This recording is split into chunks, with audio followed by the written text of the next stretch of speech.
Test 1, 2, 3, 4, 5, 6. Gesticulating wildly. Now it's all you.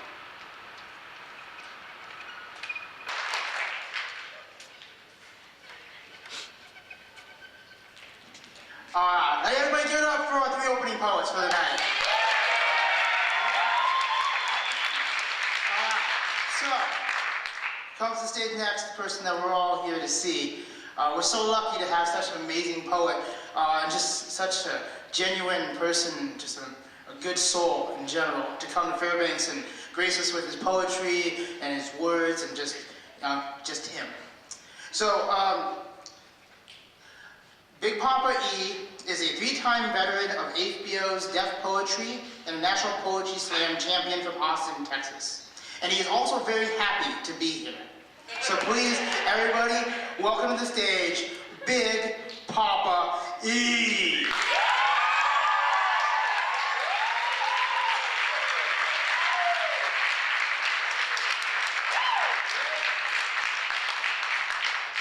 Hey look, it's the sound guy.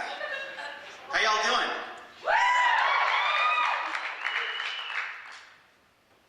Give it up for all the poets who just came up here.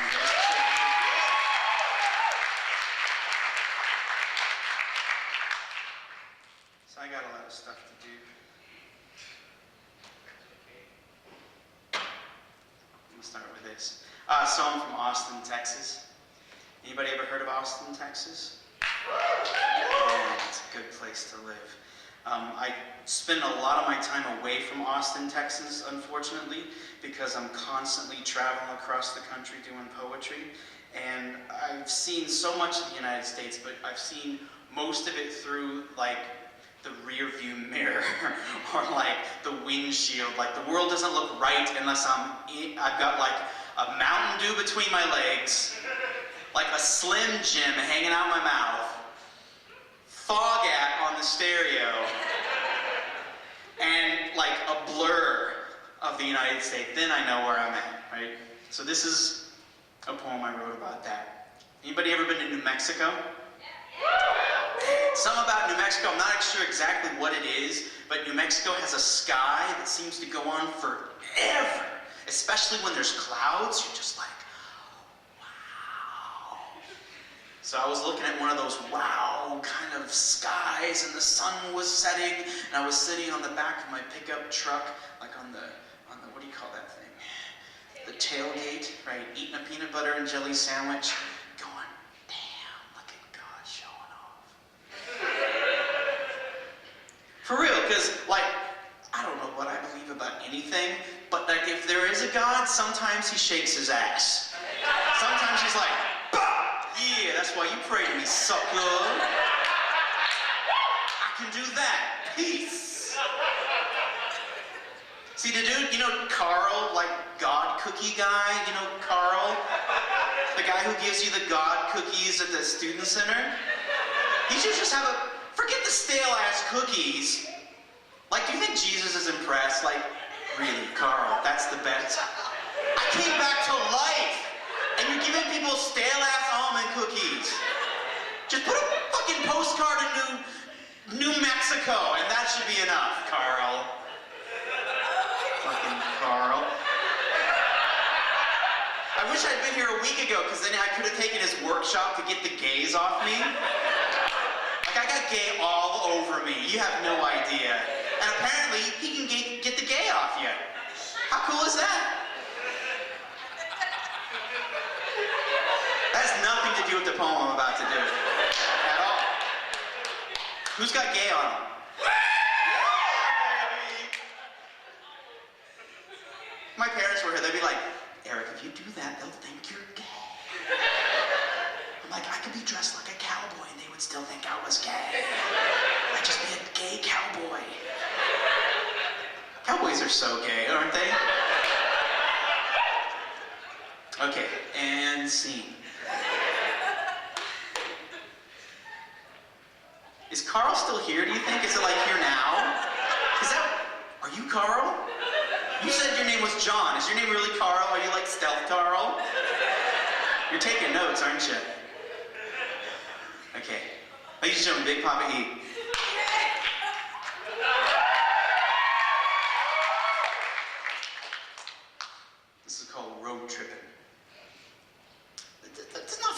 What's funny about road tripping? Fuck you, I'll beat you up. I'll get gay all over you.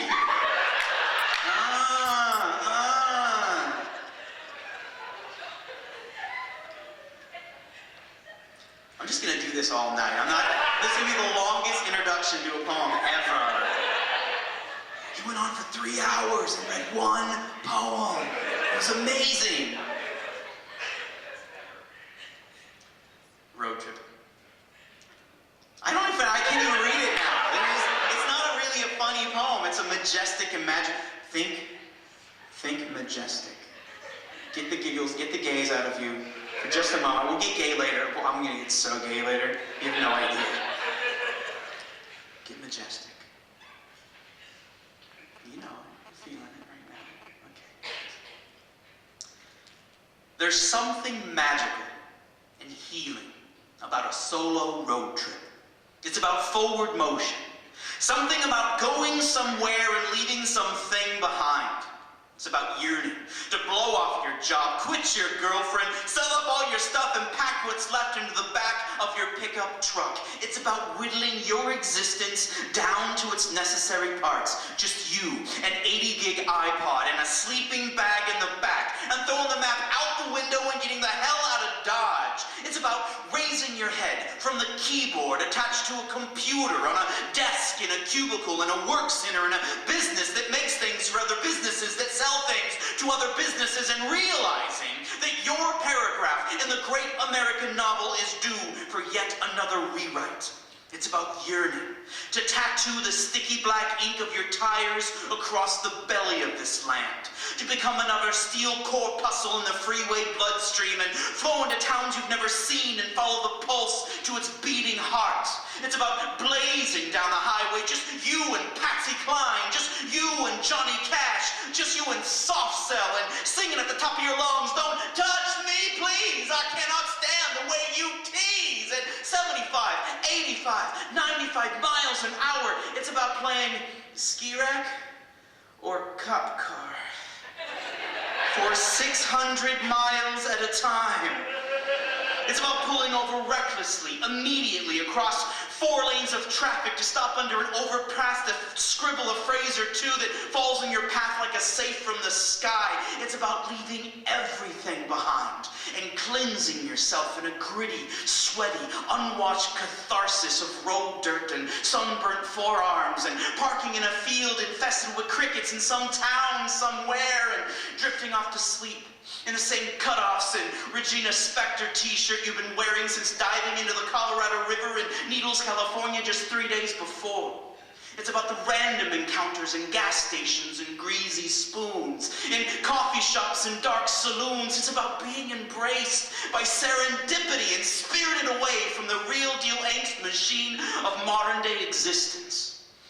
It's about smiling, that healing smile that only days and days and days on the road can bring.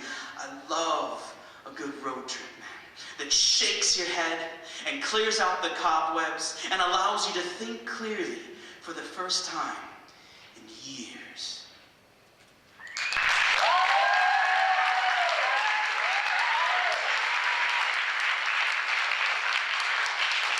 So we're going to practice. When I get to the end of a poem, I'm going to do like the old school hip-hop style, and you guys are going to freak out like it's the best thing ever. Ready?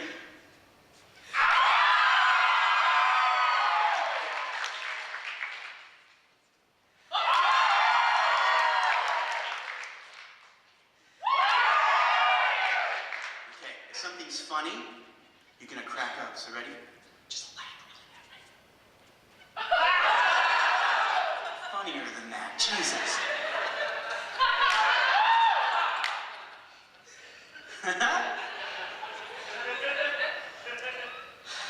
So I calibrated the audience there. Hey, you want to see something cool? Okay, watch this. Go. You ready?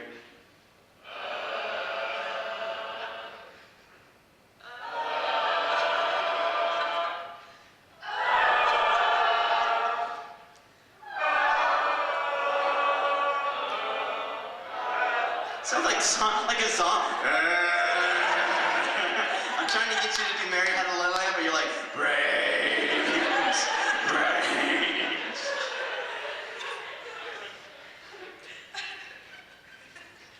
I do a lot of high schools, including colleges and stuff, so they're always wanting me to do something for them. And I finally wrote something for them. And it's everything I wish somebody had told me when I was 15 and struggling. Man, it's hard being 15. Y'all remember how hard it is to be 15 and like nerdy and fat and have no friends? I remember that really good. I remember it like it was yesterday. I remember it like it's now. But I wish I didn't have like a mentor, you know, like, yeah, that was my mentor. That's the person that turned me around. Ain't nothing turned me around. It took me for so long to figure things out. So this is, if I could go back in time, besides slapping the piss out of myself, this is what I would say. What are you thinking? Because I joined the Navy at 17. Oh. Dude, I would kick my ass. Like my 17-year-old self, here comes this like angry midget dude, like fucking me up. What? God! Ow! Don't join the Navy! Okay, angry poet guy. It looks kind of like me, only fatter. Shut up, I'm not that fat. Porno guy. You can always hear porno guy. He's like, you got some explaining to do, chubby guy.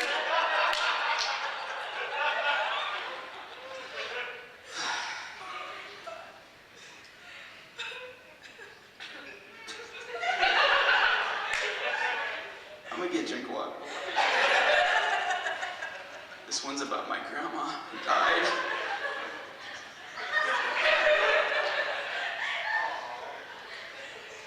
It's not.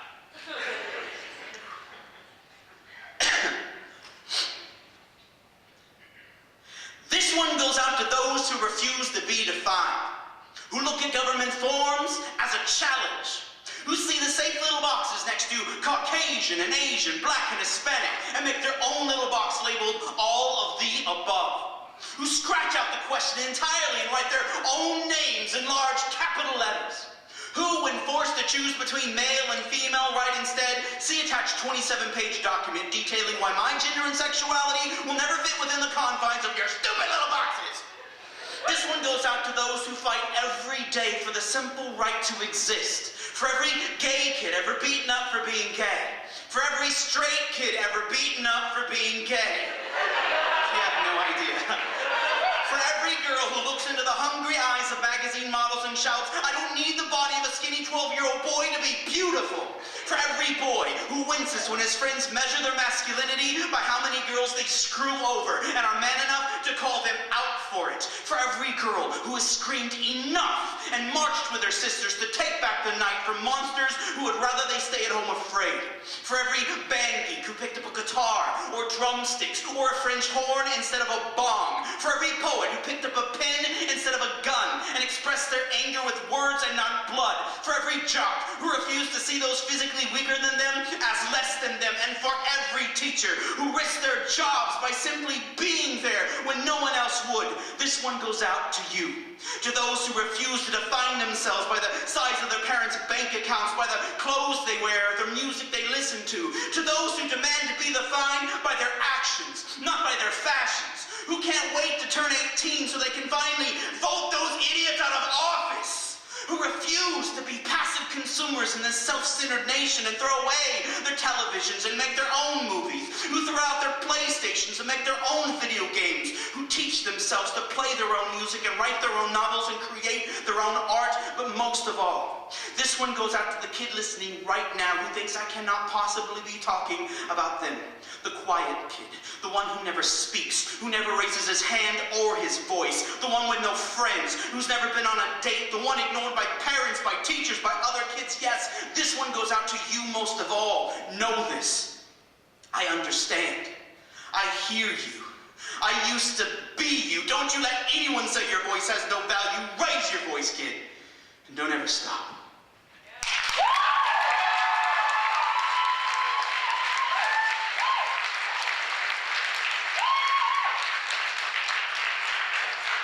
Drum roll, please.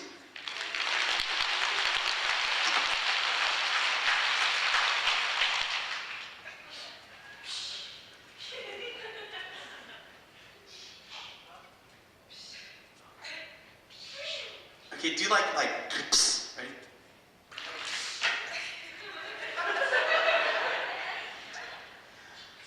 I never wanted to be, I fucked up already. Thank you, good night. Wonderful, thank you, Fairbanks. I never wanted a weightlifter's body. Bulging biceps, more granite boulders than meat carved by steel and syringes. Useless, save for poses and intimidation.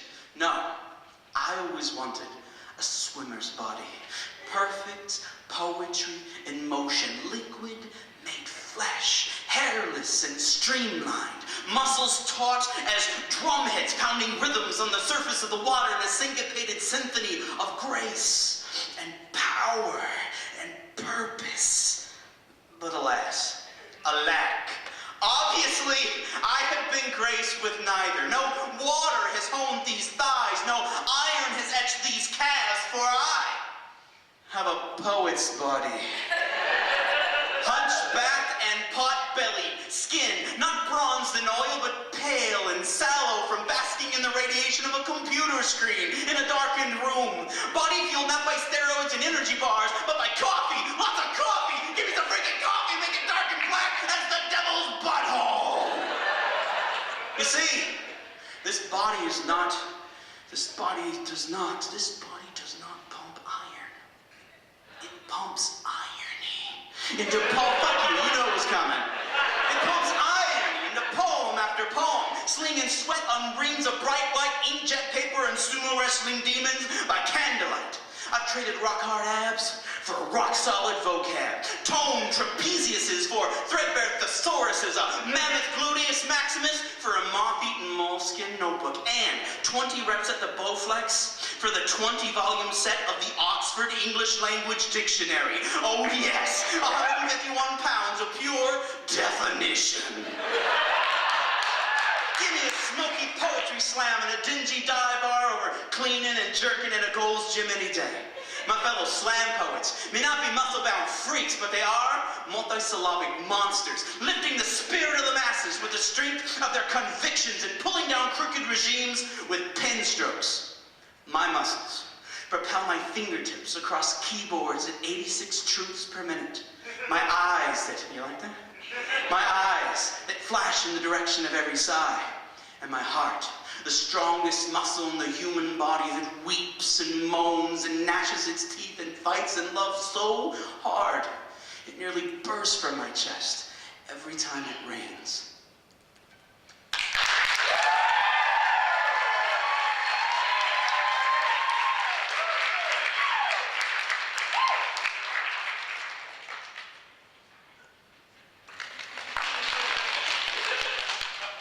Okay, when I take a drink, everybody go like this. You ready? It sounds like we're under the ocean. Watch. Wait, do it, go.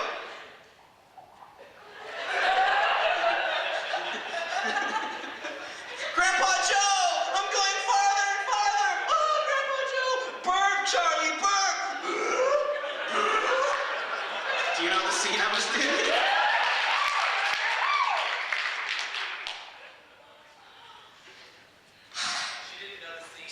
She did. Oh. Hey, Barry, I'm so breaking up with you. I faked every orgasm. Except the ones I shared with your roommate.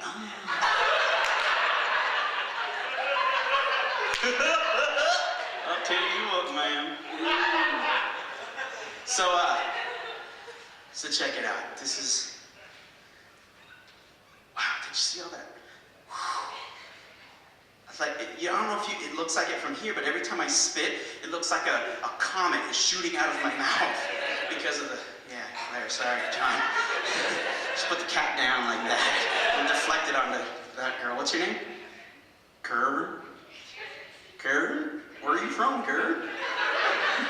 Hooey, man, I tell you what. Are you? Wyoming. There's like one college in all of Wyoming. That's all I know about Wyoming. Okay, so a couple of months ago, 2 months ago in fact, I realized something.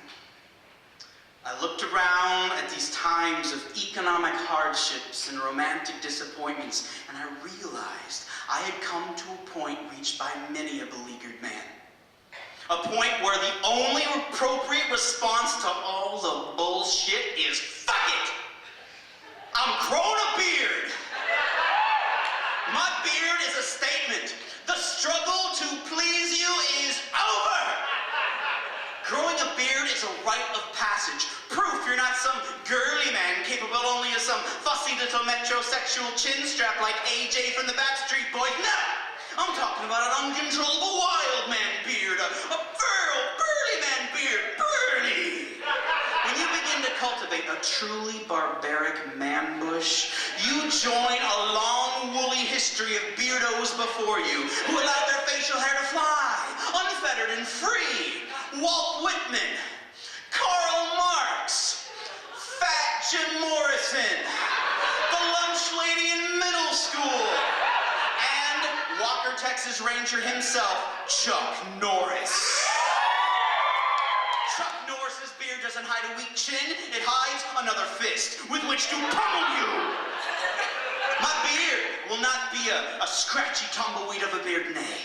My beard will be a welcoming, luxurious fleece, bathed in exotic camel's milk shampoos and smoothed by silken conditioners. Come, my love, allow my lush tendrils of my beard to surround our naked bodies with the scent of sandalwood and ambergris, and warm as sleep as only a soft blanket of pubic-like facial hair can. Yes, it's true, sometimes I will get food caught in my beard, but it will only be the finest cuisine. Last Tuesday, pâté de foie gras, here. Yesterday, filet mignon, here. Last night, your mom, here. And to those women who say they don't like guys with beards, I say no. I will not trim my voluminous cookie scraper mustache because it tickles. I'm a tickly motherfucker. Nor will I tame my Wolverine-like mutton chops because they chafe the insides of your thighs. If you're gonna ride this cowboy, you got to wear chaps. And if I can't find a woman strong enough to love me for the hirsute man I am, well then fuck it. Because the biggest fans of guys with beards are guys with beards. And I say, bring them on. All you leather daddies and butch biker bears, let me be the cuddle cub of your wildest furry fantasies. We'll press our whiskered cheeks together like two Velcro-covered teddy bears and whisper roughly into each other's ears. Breaking the law, breaking the law.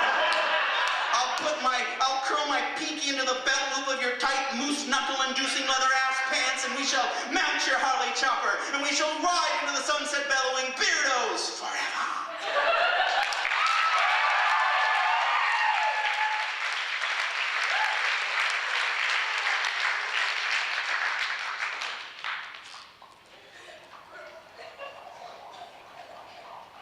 Yeah, can somebody be like the shark? Go like, dun-dun. Okay, ready?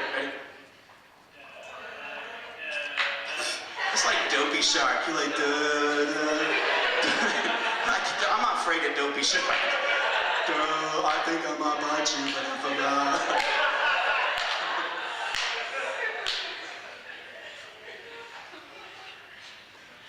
So, I do this here poetry stuff, and, I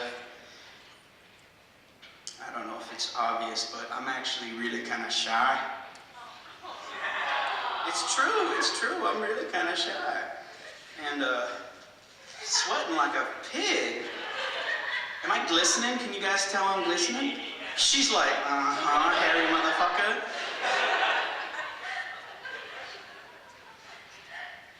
So, ew,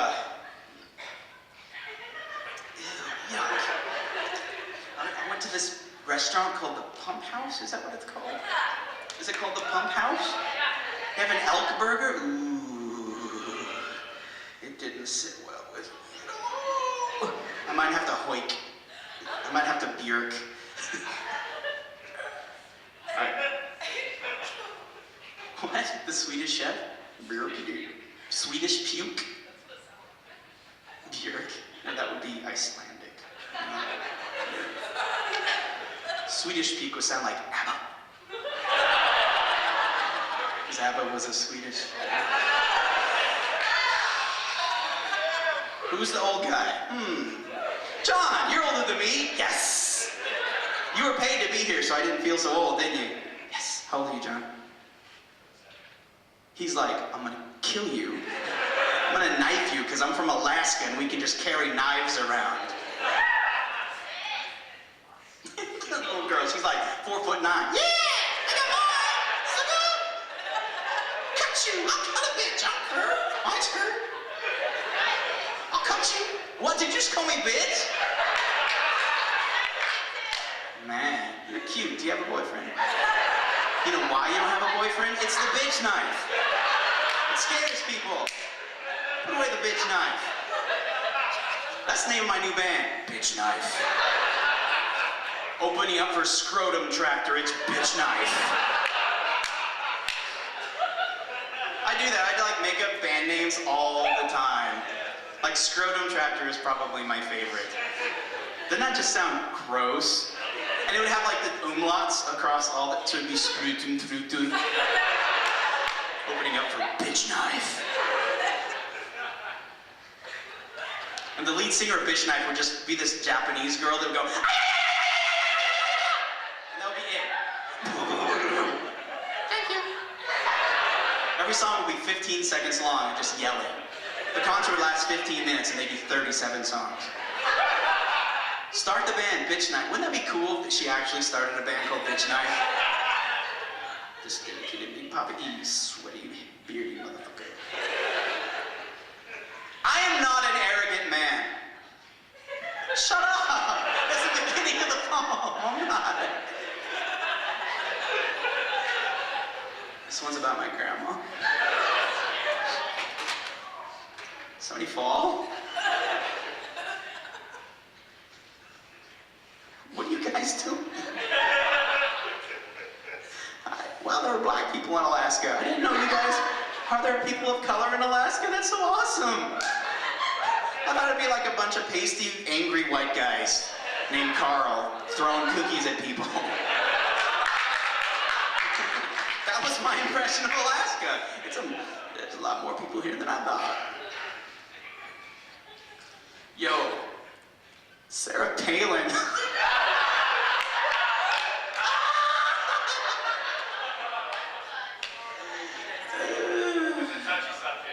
Is it? Really? A touchy subject. For Bristol, maybe that's why she got pregnant. She was allowed homeward to touch all over her. I don't believe in sex.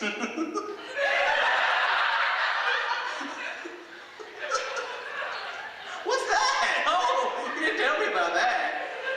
Is it still touchy? She quit? No, she didn't quit. She moved on. Did she quit? Sarah Palin, dude. Can I just say, do you mind if can we share? Can we share? I think I secretly think she's actually a Democrat. She's actually, may I say, one of us. Because, check it out, you used to have like the Republican Party, right? But after Sarah Palin takes all the freaks and makes this separate party, there's no way they're gonna be able to vote the Democrats out of office. And so I think she's actually a Democrat in disguise. She's just tricking everybody to think that nobody's that dumb. Nobody's that freakish and weird.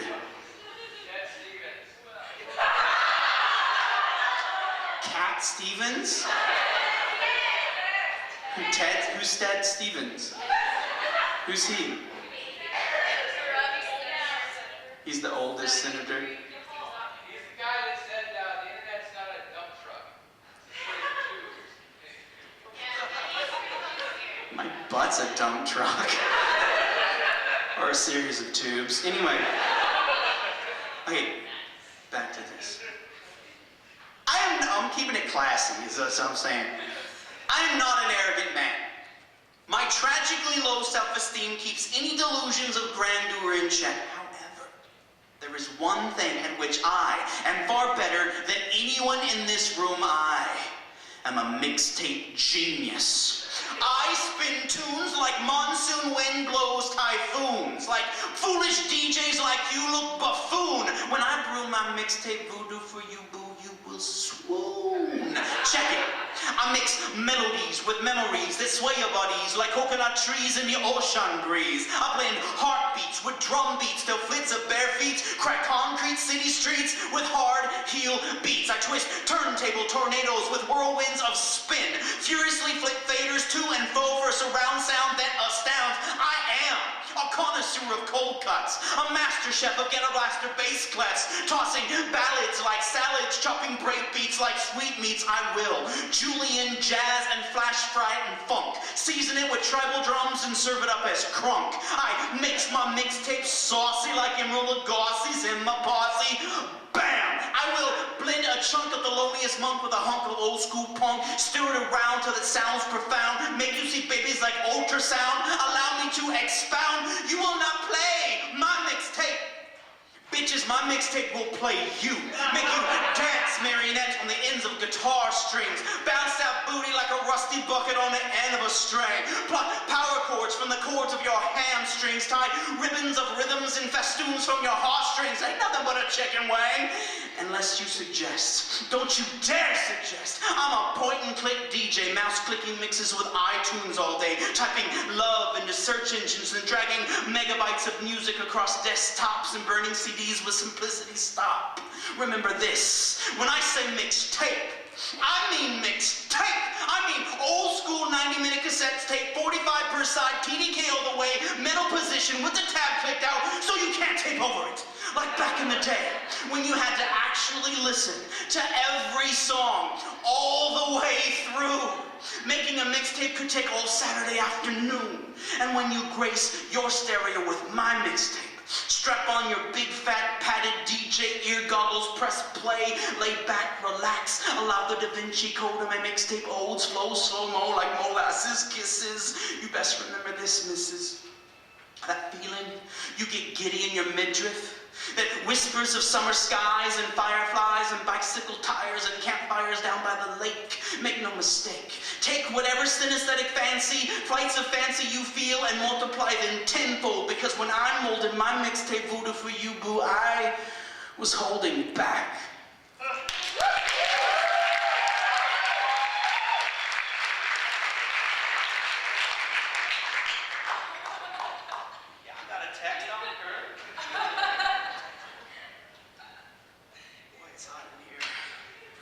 Okay, so Sarah Palin, Bristol Palin. I just think it's so weird to think that you can say that the way we teach kids about sex is by not telling them anything at all. Like abstinence is the only choice. Other than abstinence, there's only one choice, just don't do it. It just seems ridiculous to me, especially when all the commercials and all the TV shows, and all the movies, and all the songs are all talking about one thing, sex, sex, sex, sex, sex, sex, sex. But it's this great big elephant in the room like, what elephant, Bristol?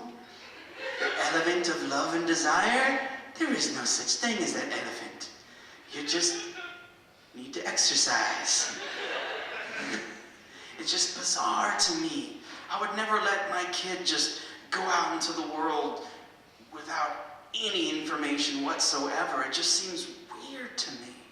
Does anybody feel me on that? It's weird to me. In fact, I made a guide that I'm going to share with you now. Yes, if I had a teenage son and he came to me with questions about sex with girls,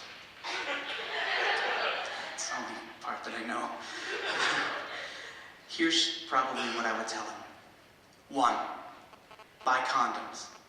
Buy them and keep them with you at all times, and use them before you are asked to use them, and use them every time. The peace of mind you allow your partner will free her to be vulnerable with you, and that, my son, is exactly what sex is about. Condoms are sexy. In fact, call buying condoms foreplay. Footnote: if you were too embarrassed to buy condoms, you are not ready to have sex. 2, Kissing is not merely foreplay. Spend entire evenings making out on the couch while fully clothed. Believe me, dry humping rocks.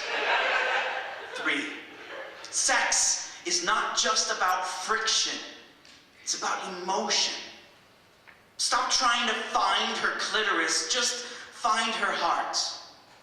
Then she'll help you find her clitoris. 4, if you really want to know how to please a woman, simply ask her how she masturbates. Then do that a lot. If she claims she doesn't masturbate, offer to take her shopping for a vibrator so you both can learn the vocabulary of her body together. 5, don't put anything in her butthole you wouldn't want in your own. Footnote, try a pinky finger, it's kind of awesome. 6, when you go down on her, and you will go down on her, and if you are my son, you will be amazing at it. Tell her how good she tastes. Stop in the middle and kiss her deeply so she knows how good she tastes. And do the same when she goes down on you.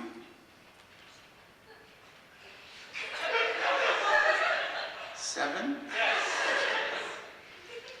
A simple Google search yields 1,247 euphemisms for male masturbation, yet only 26 for female masturbation.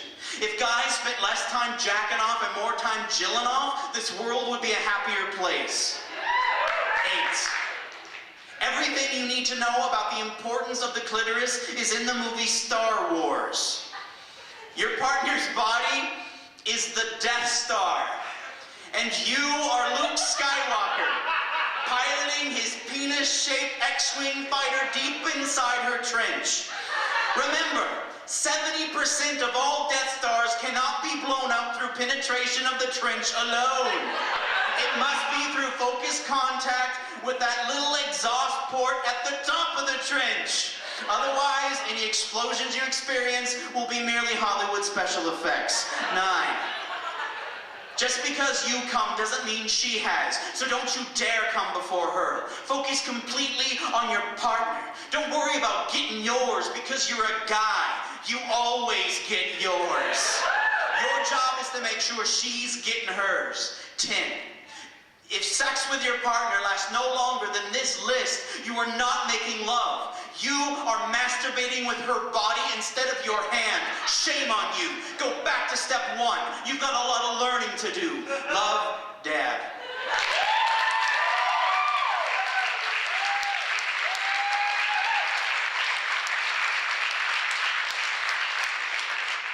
How many girls were like, man, I wish my boyfriend was here to hear that. Yes.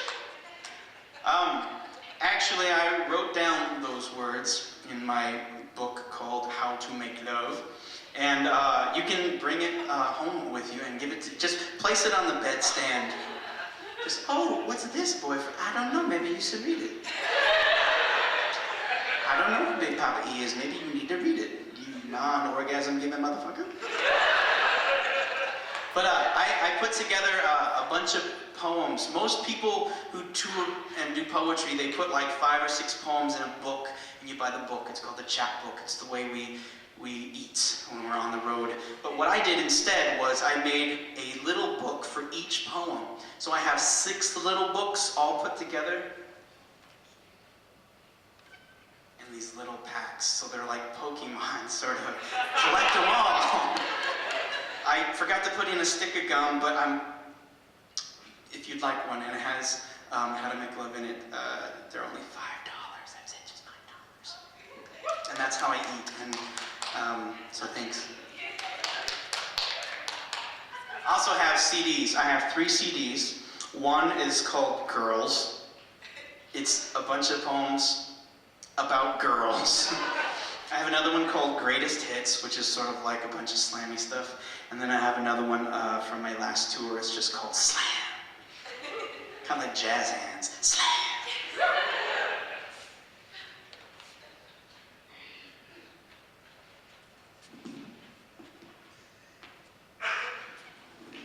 this next poem goes out to my people.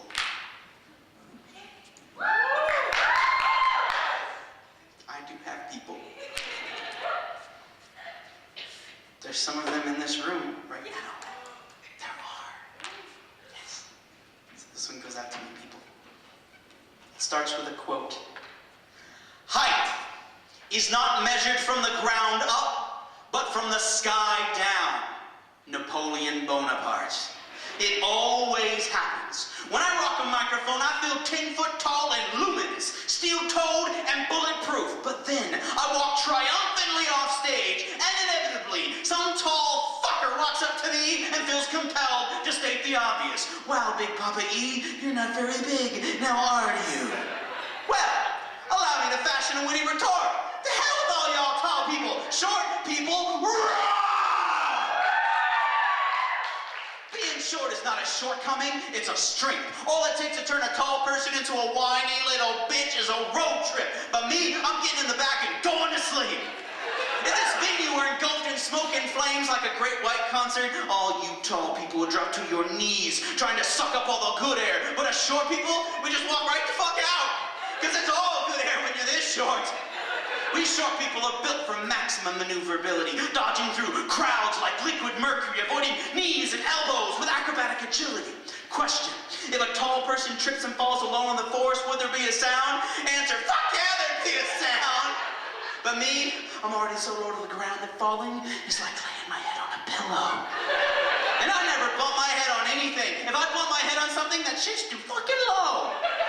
And don't talk to me about reaching stuff, oh hell no. That's why the good Lord invented chairs and tall people. Yo, Michael Jordan, give me that tuna can off the top shelf now, bitch! And yes, it's true. The rumors are true. Us short guys do indeed have small penises. That is, if you think a throbbing purple Eiffel Tower of flesh is small. Tall people are up to no good. All the truly innovative thinkers of the modern age have been short. Einstein, 5'3". Gandhi, 5'2". Lil Wayne, 5'1". Shigeru Miyamoto, the creative genius behind Donkey Kong and Super Mario Brothers, 4'9", bitches. Now, I don't want you to think that I'm drinking haterade.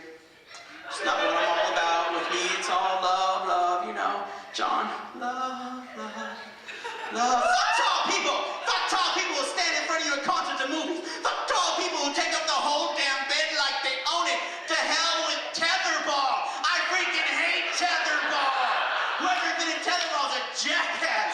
And to hell with basketball too. The only good thing about the NBA is that they have corralled those who shall be shot first. Oh yes, the revolution is indeed coming. And the revolution will not be supersized, it will be minimized. And when the short people of this world unite and rise up, you might not be able to tell right away. But when steel-toed, boot-shaped bruises appear on long-ass shins the world over, you will know that me, Gary Coleman, that kid from Webster, and Mini-Me, and Oompa Loompas, and freaking Prince, have finally had enough of your shit and begun taking over the world one step stool at a time. Represent.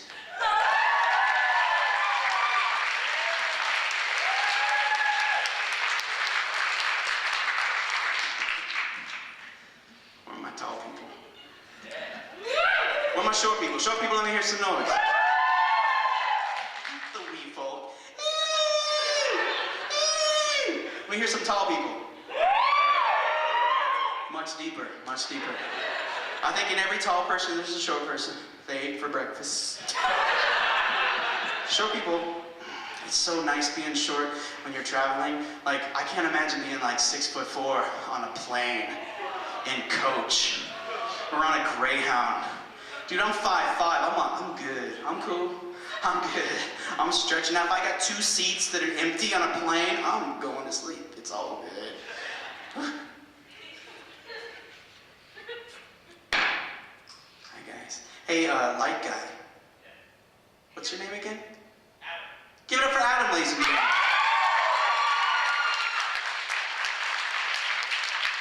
Can you turn on the house lights? Oh, look at all this lovely audience. How you guys doing? So if you guys ever have a... Are you taking notes? Are you a member of the press? Are you? So sexy, Daddy. Anyways, I just touched my nipples at you and they were a little hard. It's that dark hat. And that large pen you're holding. Okay, if you ever get a chance to get in front of a large group of people, I suggest getting them to do that sound just because it's neat, go like that. And I also do a Q&A. I've always wanted to do a Q&A sort of thing. You guys like ask me anything and I will answer it for you. So why don't we take a quick break and you guys can just ask me anything, whether it's about poetry or what it's like to tour across the country or about Sarah Palin or my President Obama. Ask me anything. So anybody got any questions? I have one. Okay, what is it? What or who inspired you to get on stage first? Girls.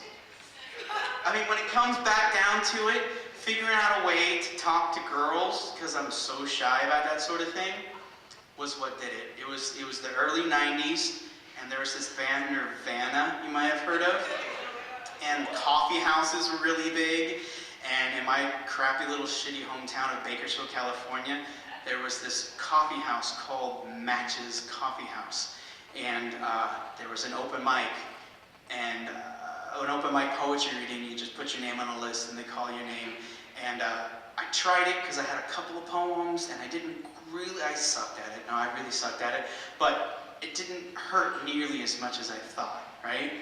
And like, people would talk to me afterwards because they had just done it and kind of sucked at it, and so we would just talk about poetry, and some of those people happened to be girls, and I was like, whoa.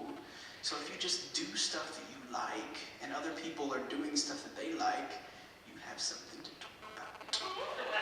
Wow, that's how it works. You don't have to go to a dating site, you just do stuff with other people who are doing stuff. And so I was like, wow, that's really cool. So my only goal was to talk to girls, and it didn't work out for me in the long run, but it got me over doing it. Yeah, but there was this guy in the 70s named Richard Pryor.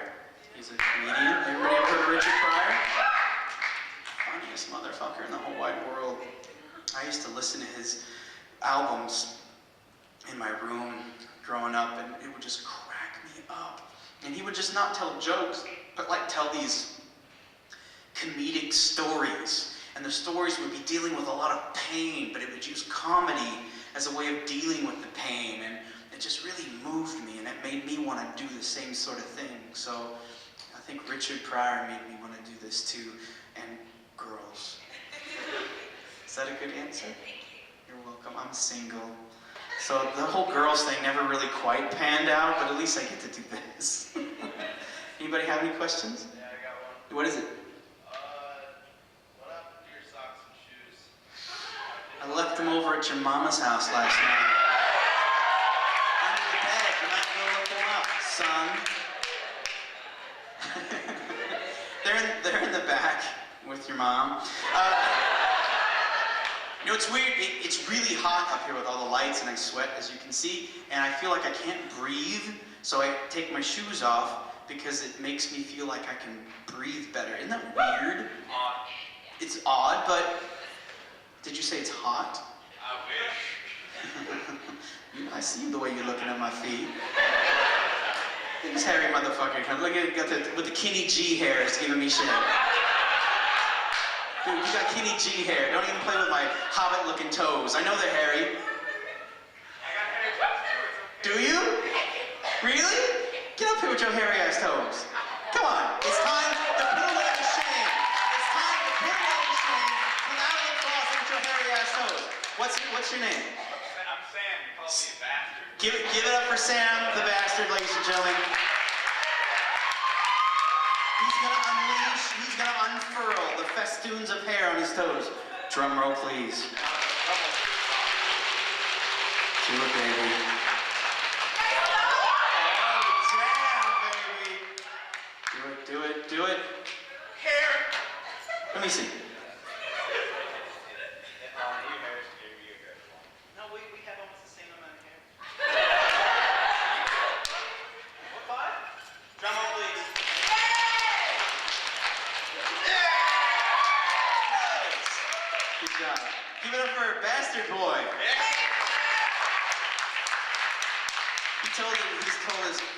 like, dude, I have the worst foot fungus right now. I bet you I can con Big Papa E into touching the bottom of my foot with his foot. If I start itching in a week, I'm coming back for you, bastard boy. I'm gonna get Kenny G on your ass. Anybody else? Anybody else? Yes.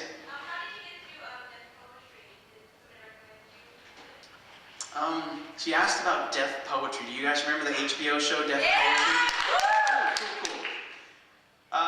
There had always been, like, I've been doing this since '92, so I've been doing this for a while.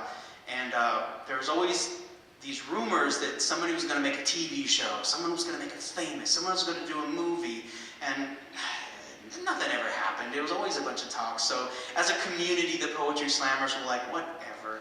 But then suddenly it actually was happening. HBO, this was real this time, get in your tapes.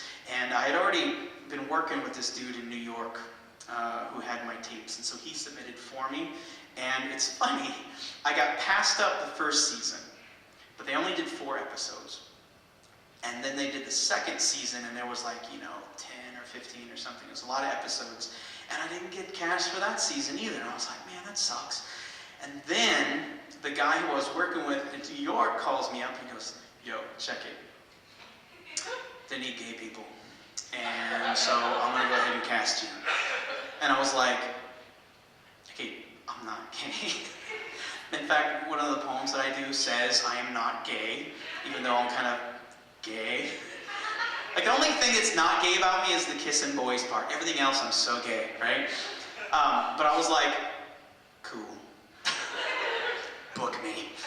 So they needed one. They forgot to book white people, and they forgot to book gay people. So they're like, well, I got this gay white kid in Texas. We'll book him. So I was filling the gay and part of the white funny guy demographic. And when I heard this, I was like, man, I felt weird about it. I just felt weird being cast that way. Not like on the quality of my performance, but I filled the demographic. But it's TV, it's not necessarily the best poetry from the poetry slam community. It's the poetry that sells jeans best, or sells whatever Russell Simmons is selling, It's like young and hip and urban and awesome and gay. So after that, I kind of took time off. I didn't feel like, I just left a weird taste in my mouth. But then it kept going, and I was like, well, I'm ready to have that taste in my mouth again. So I called up my dude, and I'm like, yeah, I'll be gay again. He's like, okay, cool. So then I was on the 5th and 6th season, and so that was really neat. Can I tell you a story about the backstage at Deaf Poetry? Okay, so they would draw from the poetry slam community, which is like all kinds of people, and we all know each other. We get together once a year at the National Poetry Slam, and it's like a family reunion. It's so amazing, just like hundreds of poets walking the streets being like, yo, what's up, what's up? And having the name Big Papa, which is just, somebody gave it to me as a joke, it's great because people like to yell it from across the room, yo, Big Papa! Yo, Big Papa! So it's great because I can hear that great. Eric, you can't really yell. Nobody wants to yell at Eric, except your mom. Oh! He's like, oh, I'm kicking his ass. So the first time I went on was like more family reunion. I knew everybody. It was so awesome. And I remember being backstage, and I was like talking to a bunch of people that I knew, and there was this one dude. He was like this tall black dude with like a vest and like a little hat, and he was just like kind of had his backpack on, his hands in his pockets, and we're just talking about poetry and stuff, and we're just chilling. And we talked for like 30 minutes, and then I saw my friend over there, Adriana, and I walked over and I was like, yo, what's up? And she's like, how do you know him? I'm like, what are you talking about? And she's like, Common. How do you know Common? And I was like in my head, I was like, that was Common. But then I went, we're cool. You want to meet him? He's a real nice guy. And she's like, oh my God. So I took him over and I said, hey, yo, Common, would you meet my friend? And he was like really polite and stuff. And so I got all kinds of props for that, even though I had no idea who he was.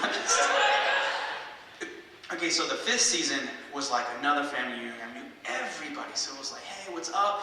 And you're backstage, and there's like, a snack tray, and you get, there's makeup, and there's wardrobe, and there's somebody is assigned to you to follow you wherever you go. So it's like I would just walk around. They would have to follow me. It was so funny. I would just run away, and they would have to follow me and get all frustrated that they had to wrangle me in, you know? And, but then the 6th season, I didn't know anybody. It was like all these new, like youth poetry started getting really super big. And so they had all these young cats who were like 19 and 18 and 20. And I didn't know any of them. And everybody was like backstage, like, you know, puffing up their chest, being like, yeah, yo, I opened up with Blackalicious and I toured with Erykah Badu, what have you done? You know, everybody's all like trying to like show that they're bigger and more important than everybody else, and I ain't playing that bullshit. I'm just gonna sit here in the corner and read Harry Potter. I'm cool. And so when people would come to me, they'd be like, yo, what's your name? And I'll be like, my name's Eric. How are you doing? They'd be like, psh. I'd be like, what's your name? They're like, Truth.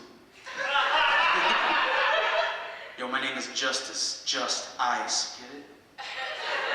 My name is Overstand, because you can't just understand that shit. What? Yo, I'm the 4th verseman of the apocalyptic. What? My name's Penultimate, the second to the last poet. What? Penultimate, second to the last. It's a little grammar humor there. So I was feeling like nerdy and alone and feeling stupid and feeling like maybe I'm a has-been and nobody knows me and this is lame and nobody will talk to me. And so we're backstage and I have to go first, which is lame. And there's this big old gigantic audience of like 500 people and there's a whole, you know, most deaf is like whipping everybody up and I'm like, man, this is kind of lame. So I'm in the back reading Harry Potter and everybody's all like acting like they're all badasses. And then most deaf comes around and everybody's like, oh. Because that's like Most Def, the host. He's the dopest MC ever. And he's just looking around, and in the back he sees me and he goes, hey, yo, Big Papa, what's up? And I was like, yo, what's up, Most? And he comes over, moves past all these people, gives me dap, and he's like, how you doing, man? How's the book? I'm like, oh, dude, it's the last one. He's like, you know it, man. And so he gives me dap and he walks around, and as he left, I was going, and then they all were like, what's up, man? They were like, what's that book you reading, man? Harry Potter? Oh, shit, man.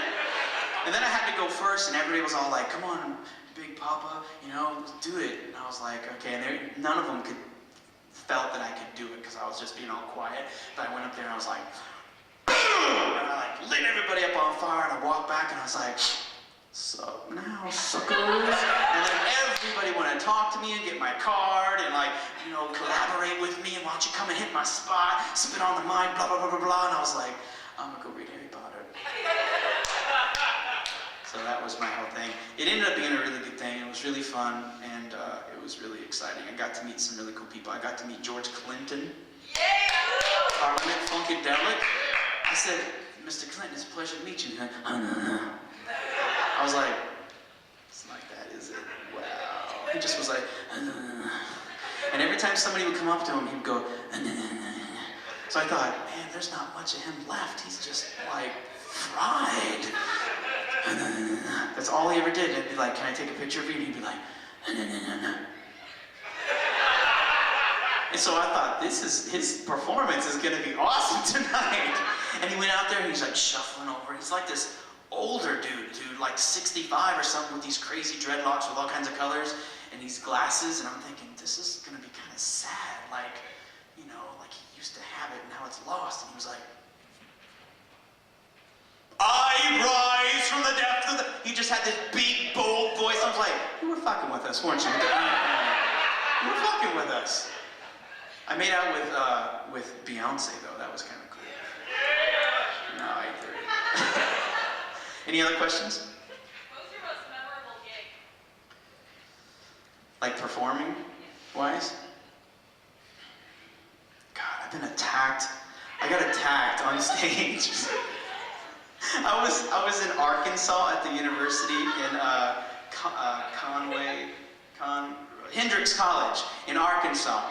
And there was like 200 people in the audience, and we were just fucking around, and I was like doing your mama jokes, and you know, like for him, I'm not actually talking about his mom. I don't know his mom, the whore. But anyway, It's not about his mom or my mom. It's about a show of wit. You know, you just do a good mama smackdown. It's funny. He says it about my mom. Nobody gets mad. You just laugh because it's funny, right? So we did this poetry slam where all kinds of people were coming up on stage and doing poems, and then they would talk about my mama, and so I'd talk about them. So it was like this thing we were doing, right?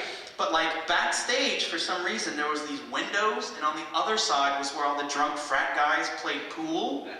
So I'm up on stage, and it's like after 2.5 hours or so, we're all getting ready to go home, and all of a sudden everybody starts reacting and pointing, and I look, and there's this drunk guy going, like that. I'm like, oh look everybody, he's showing us his intelligence score, 1.1. Yeah. And everybody went, oh! Because that's what we have been doing about the your mama jokes all day. And he was like, what, fucker? Oh! So he gets in front of the stage right here. He's like, fucker, you fag, come on, bring it, come on, bring it. And I was like, oh, look, everybody, he wants me to bring it. Kind of like I did his mama last night. Everybody went, oh! And like 200 people going, oh! It like enraged him. And he went, ah! And he jumped off on stage, and I took the microphone, I went, right in his mouth, and like, gong, gong, gong, gong, gong, and he went like that, and the whole audience was like this, and the whole front row were all these like skinny, pale, little wussy boys who liked my stuff, and they were like, get him! And like, all like 7 of them just like got up on stage, like this was their moment, get him!